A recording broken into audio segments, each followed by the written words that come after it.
नमस्कार, मेरा नाम है डॉक्टर पुरु धवन और आज इस वीडियो में हम बात करने वाले हैं उन फ्रूट्स के बारे में जो कि किडनी फेलियर पेशेंट ले सकता है।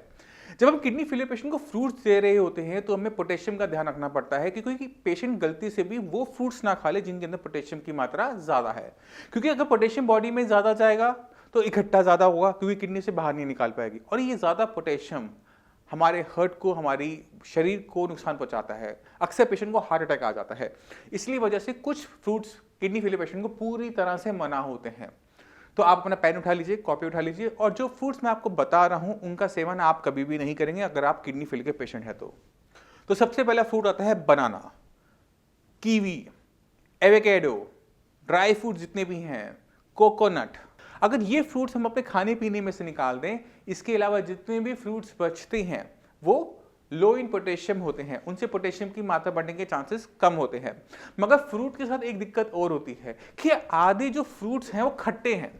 अभी किडनी फेलियर पेशेंट के अंदर पोटेशियम को कंट्रोल करने के फ्रूट्स तो मैंने आपको बता दिए, मगर अगर किडनी फेलियर का पेशेंट वहीं पे खट्टे फल ले लेता है तो वहां पर दिक्कतें उसे कम नहीं होती, बढ़नी शुरू हो जाती है। क्यों बढ़नी शुरू होती है उसको समझने की कोशिश करेंगे। किडनी का काम क्या है? किडनी का काम है बॉडी में से जितना भी एक्स्ट्रा गंदगी है उसको बाहर निकाल देना, चाहे वो पानी हो एक्स्ट्रा, चाहे एक्स्ट्रा सॉल्ट हो, एक्स्ट्रा पोटेशियम हो, एक्स्ट्रा क्रिएटिनिन हो, एक्स्ट्रा यूरिया हो, कोई भी चीज एक्स्ट्रा शरीर में आ रही है उसको बॉडी से बाहर निकालना। ये तो हम सब जानते हैं, मगर एक चीज किडनी फेलियर के पेशेंट नहीं जानते, डॉक्टर्स जानते हैं कि किडनी बॉडी के अंदर एसिड को भी रेगुलेट करती है। यानी बॉडी के ब्लड के अंदर जो पीएच है, जो एसिड है, उसको बाहर निकालने का काम भी किडनी करती है। अब मान लो आपकी किडनी खराब हो रही है, अब वो एसिड को नहीं निकाल पा रही है, तो एसिड कहाँ इकट्ठा हो रहा है? ब्लड में। अब जब हम फ्रूट्स खा रहे हैं उनके अंदर, खट्टे फलों के अंदर सिट्रिक एसिड और एस्कॉर्बिक एसिड भर भर कर है। विटामिन सी है ना, विटामिन सी क्या होता है? Citric acid, ascorbic acid. तो हमने ये जो खट्टे फल हैं ये भी किडनी फेलियर पेशेंट में पूरी तरह से बंद करने होते हैं। अब खट्टे फल नहीं खाने और जो फ्रूट्स मैंने आपको पहले बताया वो बंद हो गए, तो बचा क्या? तो एक किडनी फेलियर का पेशेंट पपीता है खा सकता है, अमरूद है खा सकता है, सेब, नाशपाती, पपीता, ये जितने भी फ्रूट्स हैं सारे के सारे इंटेक कर सकते हैं। अगर आप डायबिटिक हैं तो आप फ्रूट्स का इंटेक मत कीजिए, आप सैलेड का इंटेक कर लीजिए, खीरा खा लीजिए, गाजर खा लीजिए, मूली खा लीजिए। इससे क्या होगा? इस शुगर भी कंट्रोल में रहेगी, बॉडी में विटामिन मिनरल्स भी पूरे जाएंगे और पोटेशियम की मात्रा भी नहीं बढ़ेगी। अब जब हम फ्रूट्स एंड सैलेड के बारे में बात करते हैं, इसका मतलब ये नहीं होता कि पूरा दिन आप इसको फ्रूट्स एंड वेजिटेबल्स खाते रहें। आपने ध्यान रखना है कि पूरे दिन में जो भी हम चीज कच्ची खाते हैं उसकी क्वांटिटी है 1 बाउल, यानी 1 कटोरी फल आप कोई भी ले लीजिए। आपने पपीता लिया, आपने अनार लिया, आपने सेब लिया, आपने नाशपाती ली, 1 कटोरी से ऊपर नहीं, क्योंकि 1 कटोरी से ऊपर लेके जाओगे तो फिर पोटेशियम बढ़ने की दिक्कत हमें देखने को मिलेगी। या फिर जब आप इतने ज्यादा फ्रूट से अपना पेट भर लोगे तो शरीर के अंदर रोटी चावल की जगह कम हो जाएगी, जिससे आपकी बॉडी को एनर्जी कम मिलेगी और बॉडी वीक होना शुरू होगी। और बॉडी में वीकनेस एक ऐसा सिम्टम है जो हर किडनी फेलियर पेशेंट में देखने को मिलता है और हमें वीकनेस नहीं चाहिए। इसी वजह से आप अपने खाने पीने का ध्यान रखेंगे। जो फ्रूट्स मैंने आपको बंद करवाए हैं आप उसे बंद रखेंगे। क्यों बंद करवाए मैं आपको समझा चुका हूं। आपको उसे गूगल करने की जरूरत है, उसे और डीप में समझने की जरूरत है, उसे और डीप में समझिए। अब मैं आपको देता हूं बोनस पॉइंट।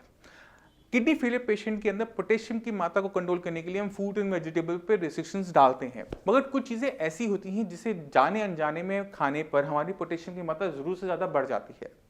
अगर हमें उन्हें पता है कि इस चीज के अंदर पोटेशियम की मात्रा ज्यादा है तो आप कभी खाओगे? कभी नहीं खाओगे और आपको कॉम्प्लिकेशन आने के चांसेस घट जाते हैं। तो उन्हीं में सबसे पहला आता है हमारा गुड़।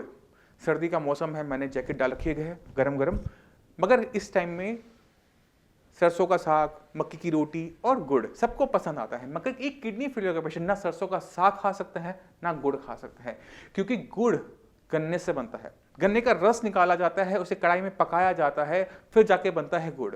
अब सोचो कि इतने से गुड़ के लिए कितने सारे गन्नों का रस निकला होगा, है ना? तो इतने से गुड़ में जब हम इतने सारे गन्ने ले रहे हैं तो इतने सारे गन्नों का पोटेशियम इतने से गुड़ में आ रहा है। अब मैं थोड़ा सा गुड़ खाऊंगा तो क्या होगा कि छोटे मात्रा में गुड़ लेने से भी मेरा पोटेशियम बढ़ जाएगा और मुझे हार्ट अटैक आ सकता है। और हार्ट अटैक सबसे ज्यादा कौन से मौसम में होता है?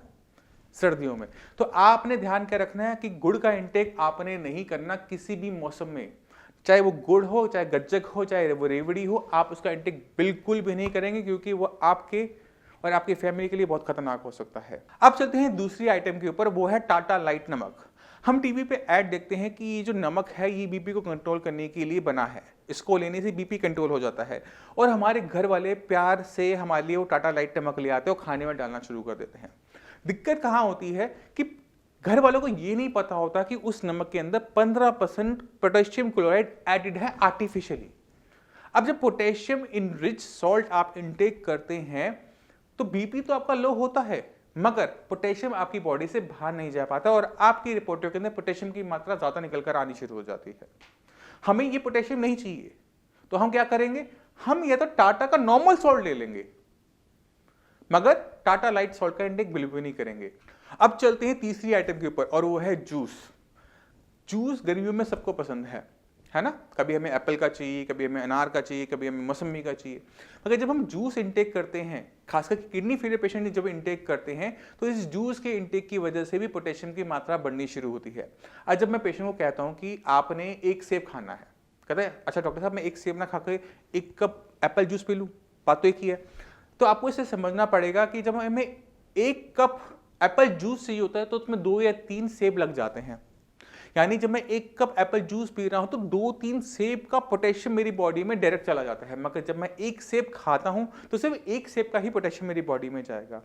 इसी वजह से पोटेशियम की मात्रा को कंट्रोल में रखने के लिए जूसेस किडनी फेलियर पेशेंट में हर जगह मना है।